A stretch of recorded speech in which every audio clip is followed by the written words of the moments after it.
안녕하세요. 저는 올해 40살이 된 여자입니다. 결혼은 했고 아들이 한 명 있어요. 아들을 낳기 전에 아이를 떠나보내기를 2번이나 했는데 정말 기적적으로 생긴 아들입니다. 이제 나이도 있고 남편이랑 시부모님도 다 좋으신 분들이라 아들과 저희 남편과 행복하게 살려고 해요. 저와 남편은 나이 차이가 6살이나 나요. 제가 대학생 3학년인 24살 때 남자친구는 30살이라서 학생이라 돈 없고 힘들었던 저에게 직장인 남자친구는 많은 힘이 되어주었습니다. 남자친구는 매일 편의점 음식만 먹으면서 간단하게 끼니를 때우는 저에게 매일같이 찾아와서 밥도 사주고 음료도 사주면서 저를 챙겨줬죠. 타지에서 혼자 대학교를 다니다 보니 부모님도 너무 보고 싶었는데 아빠같이 저를 살뜰히 챙겨주니까 너무 고맙더라고요. 저와 남자친구는 직장인과 학생 사이였지만 말도 잘 통하고 다정한 남자친구의 성격 덕분에 싸울 일도 없어서 무난하게 연애를 했습니다. 그런데 어느 날 저와 남자친구가 데이트를 하고 있었는데 갑자기 자기야, 내 동생이 지금 여기 근처라는데 같이 밥 먹을까? 괜찮아? 라고 하더라고요. 저는 한 번도 남자친구의 가족을 만난 적이 없는데 이렇게 갑작스럽게 만나게 되니까 조금 놀랐어요. 그래도 지금까지 남자친구가 말했던 가족들은 다 좋은 사람들이라고 하였기에 걱정은 하지 않았습니다. 저는 떨리는 마음으로 식당으로 갔고 그곳에는 남자친구의 여동생이 앉아 있었죠. 첫인상은 굉장히 예쁘고 착해 보였습니다. 남편과 다르게 생겼지만 그래도 여자니까 많이 꾸민 탓에 그렇게 보였을 거라고 생각했죠. 저는 남자친구의 여동생과 인사를 하고 셋이서 한 테이블에 앉아 식사를 시작했습니다. 그런데 걱정했던 것과는 달리 되게 활발하고 말도 잘 받아줘서 대화가 잘 통하더라고요. 남자친구의 여동생은 저보다 3살 어렸습니다. 학교는 다니지 않고 공무원 시험 준비를 하고 있다고 하더군요. 저는 주위에 공무원 준비하는 친구들이 많아서 남자친구의 여동생에게 주위 친구들 보면 많이 힘들어 보인다고 화이팅 하라고 말해주고 그녀도 저에게 응원 고맙다며 웃으면서 말해주었습니다. 남자친구가 밥을 거의 다 먹어갈 때쯤 화장실을 다녀온다고 자리를 비웠고 그때 갑자기 남자친구 여동생이 언니는 이제 곧 졸업인데 저희 오빠가 밥 먹자고 하면 왜 좋다고 나와요? 공부는 안 해요? 그렇게 살다가 뭐 되려고 그래요? 저처럼 시험 준비라도 하시지. 라고 하는 겁니다. 갑자기 그런 날카로운 질문을 들으니까 왠지 기분이 나쁘더라고요. 남자친구가 있을 때까지만 해도 다정하고 웃으면서 좋은 이야기들만 가득했던 식사 자리였는데 남자친구가 자리를 비우자마자 3살이나 많은 저에게 그렇게 살다가 뭐가 되려고 그러냐고 하는 건 좀 아니라고 생각했죠. 그때 저는 제가 예민하게 받아들인 거라고 생각하려고 했고 남자친구의 여동생에게 저 일반 회사 들어가서 돈 벌면서 살려고요 라고 했습니다. 그러니 그녀는 그렇구나 라고 하더군요. 약간 기분이 상하긴 했지만 한 번은 참을 수 있었어요. 저희는 밥을 다 먹고 남자친구는 저를 데려다 줘야 한다며 여동생 보고 먼저 집으로 가라고 했습니다. 그런데 그녀는 언니가 무슨 애기도 아니고 언니도 성인이야. 혼자서 집 갈 수 있다고. 이제 여자친구 생겼다고 가족도 버리는 거야? 오빠 그렇게 안 봤는데 정말 엄마 아빠한테 다 말할 거야. 라고 하더군요. 야, 우리 집은 여기서 얼마 안 걸리는데 금방 갈 수 있잖아. 수연이는 집이 멀어서 내가 차로 데려다 줘야 해. 오빠, 요즘 버스도 있고 택시도 있는데 굳이? 오빠 차 그렇게 얻어 타면서 언니가 기름값은 줘? 저는 옆에서 계속 듣고 있으니 기분이 팍 상하더라고요. 저기요, 말이 너무 지나치시네요. 기름값이라니. 남자친구가 여자친구 집 데려다 주는 게 그렇게 이상한가요? 그쪽은 여기서 집까지 걸어서 5분이잖아요. 오빠, 그냥 오늘은 나 혼자 갈게. 그냥 동생이랑 집 가. 그런데 그녀는 제 말을 듣고 좋다는 듯이 그래요, 혼자서 잘 가요. 오빠, 가자. 라고 하더라고요. 저는 혼자서 가려고 했지만 남자친구가 굳이 데려다 준다고 해서 여동생은 혼자 집에 걸어가게 하고 저는 남자친구의 차를 타고 집으로 가게 되었어요. 차를 타고 집으로 가는데 남자친구가 수연아, 미안. 우리 동생 많이 짓궂지? 아니야, 괜찮아. 내가 많이 예민하게 굴었나 봐. 나중에 오빠 여동생한테 사과할게. 아니야, 너 맞는 말 했어. 사실 이건 나중에 말하려고 했는데. 응? 뭔데? 사실 나랑 동생은 피가 섞인 남매가 아니야. 어? 무슨 소리야. 장난치지 마. 우리 아버지가 내가 어렸을 때 우리 동생 어머니랑 재혼을 하셔서 그렇게 배다른 남매가 된 거야. 어렸을 때는 기댈 곳이 우리 둘밖에 없으니까 친하게 지냈는데 내가 여자친구 생기고 나서 많이 소홀해졌다고 섭섭해서 그러는 걸 거야. 미안해. 알고 보니 남자친구와 남자친구의 여동생은 배다른 남매였던 겁니다.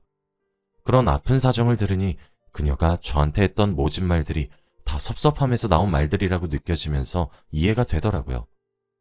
저는 그날 남자친구에게 그녀의 전화번호를 받고 미안하다고 먼저 연락을 해서 서로 좋게 화해를 했습니다.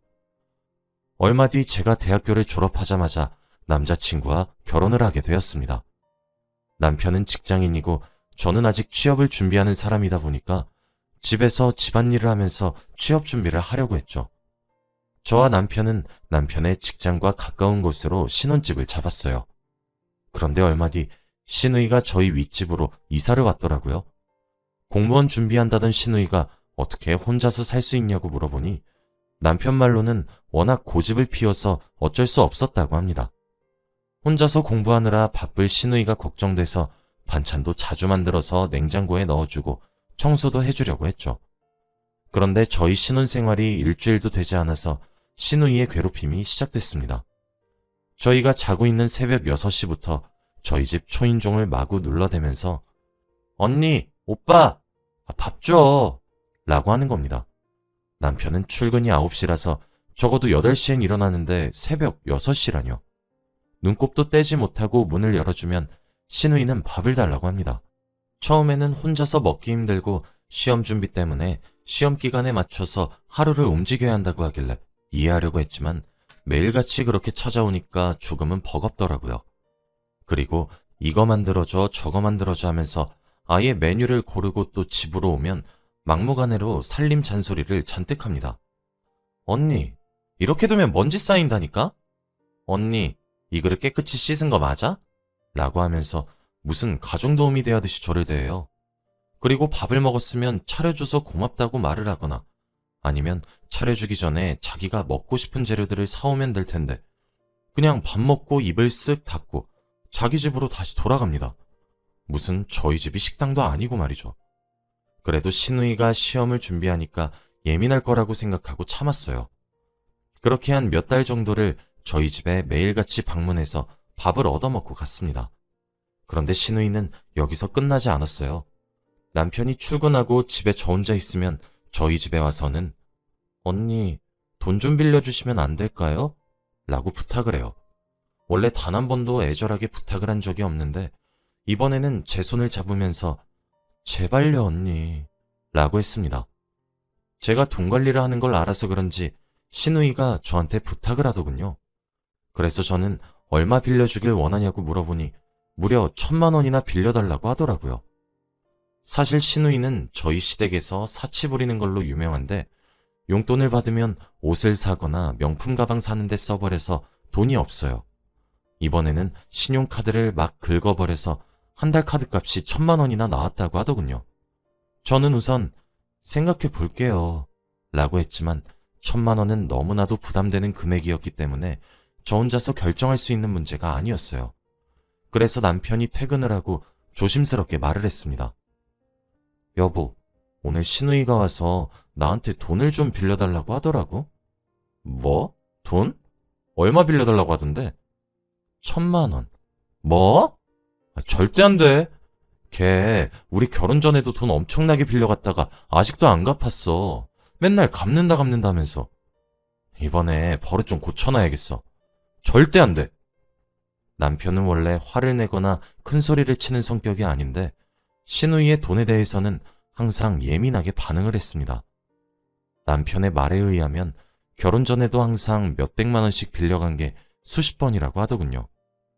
처음에는 하나밖에 없는 여동생이니까 빌려줬지만 금방 갚지 않았고 점점 액수가 커져가서 이제는 못 믿겠다고 하더라고요.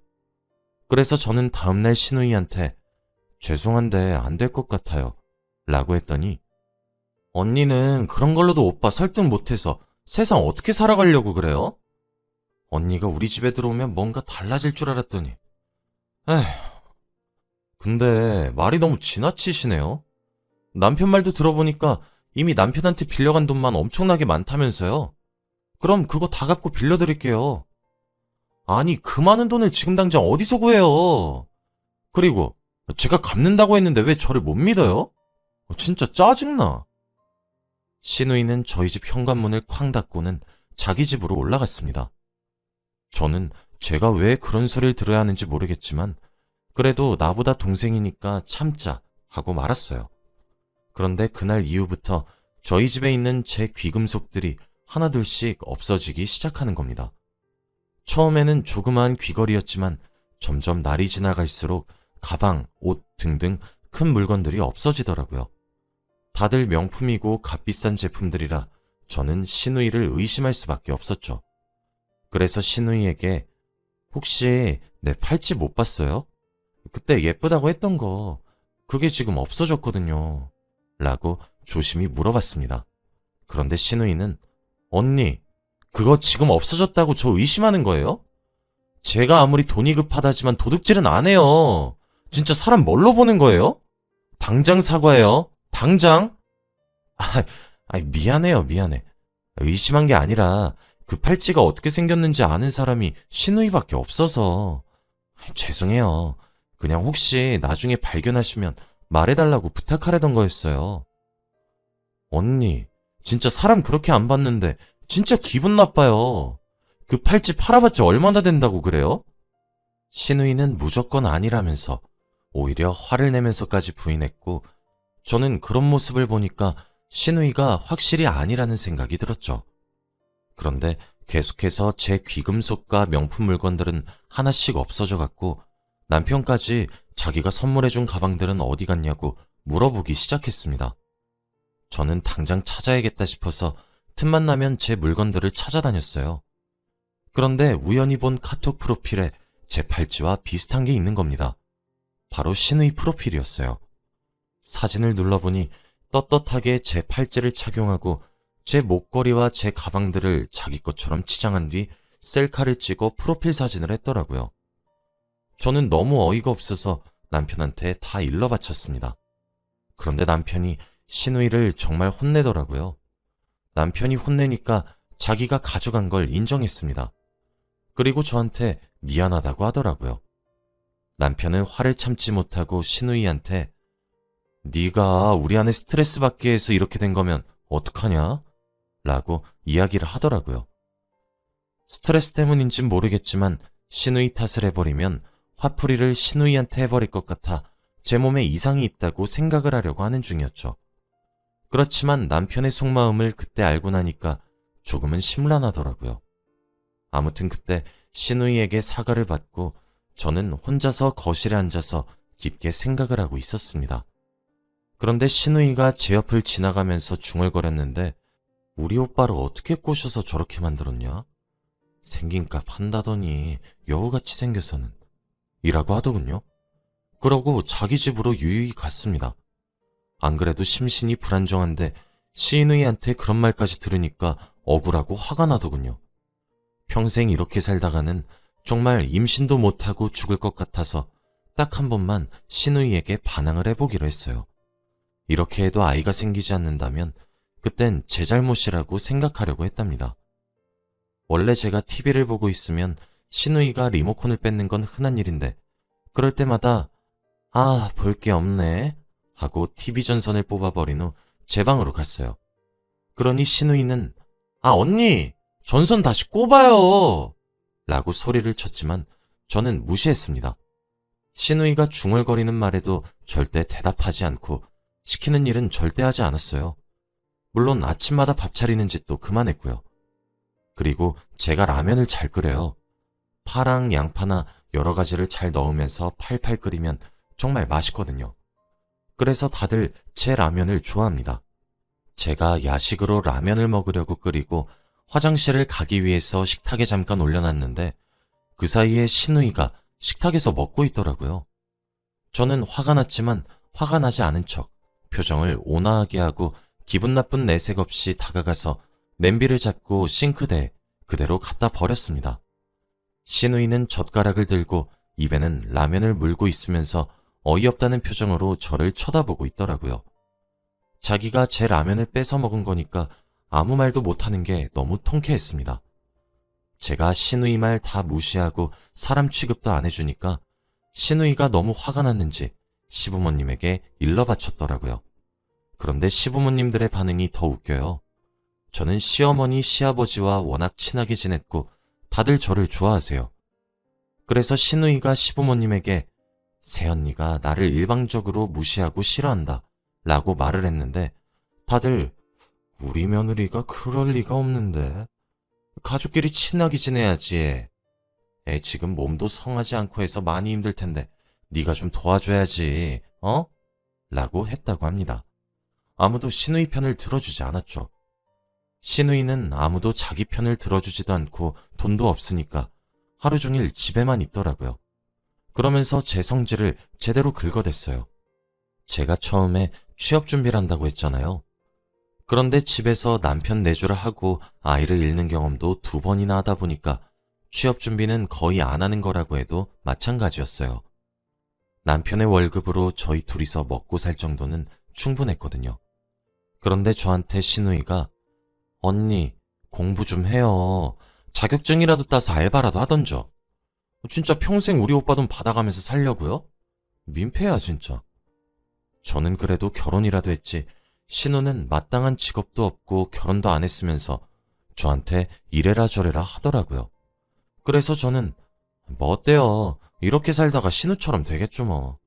라고 무심하게 이야기했습니다. 제가 이렇게 아무렇지 않게 말하니 신우가 놀랐는지 벙쪘더라고요.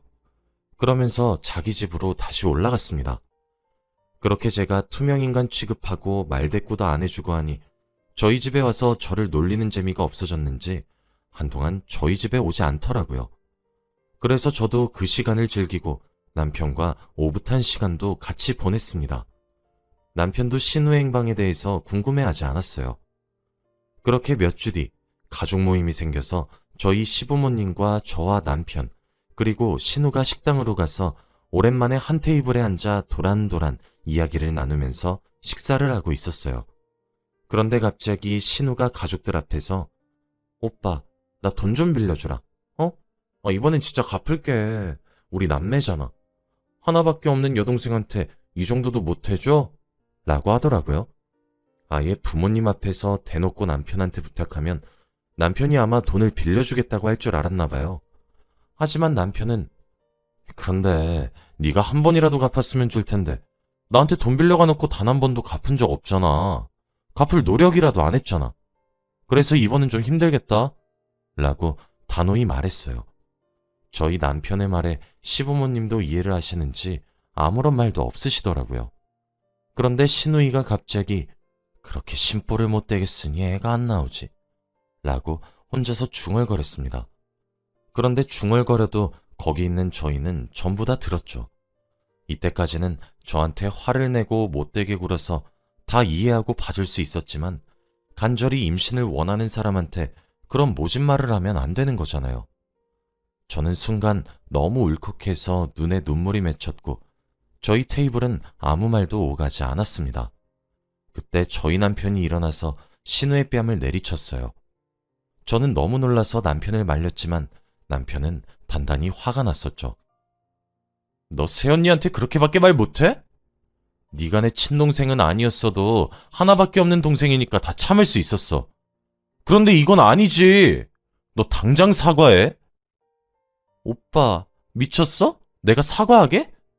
왜? 다 맞는 말이잖아. 심보 좀 고쳐봐. 혹시 알아? 애 생길지? 난 잘못한 거 없어. 그리고 신우는 자리를 박차고 나갔습니다. 그렇게 시어머니는 미안하다고 사과했어요. 내가 자식 농사를 잘못해서 그래. 미안해. 라고 했죠. 신우는 그러고 단 한 번도 저를 찾아오지 않았습니다. 그런데 신기하게도 신우를 안 본 지 2달이 넘어가니까 바로 임신을 했고 건강한 아들을 출산했어요. 다들 너무 신기했습니다. 이때까지 제가 겪었던 일의 원인은 신우이가 준 스트레스였던 거죠. 지금은 저희 아들을 잘 키우면서 육아와 살림까지 다 하고 있는 여자로 살고 있어요. 지금 생각해보면 신우한테 미안한 감정이 조금은 있지만 신우가 먼저 사과하러 오기 전까지는 저도 사과하러 가지 않으려고 합니다. 물론 남편도 뺨 때린 건 미안하지만 먼저 그런 말을 꺼낸 신우가 사과를 해야 한다고 말을 해요. 여러분들도 새로운 가족이 생기면 괴롭히지 마시고 사랑으로 보듬어 주세요. 제 이야기는 여기까지입니다. 들어주셔서 감사합니다.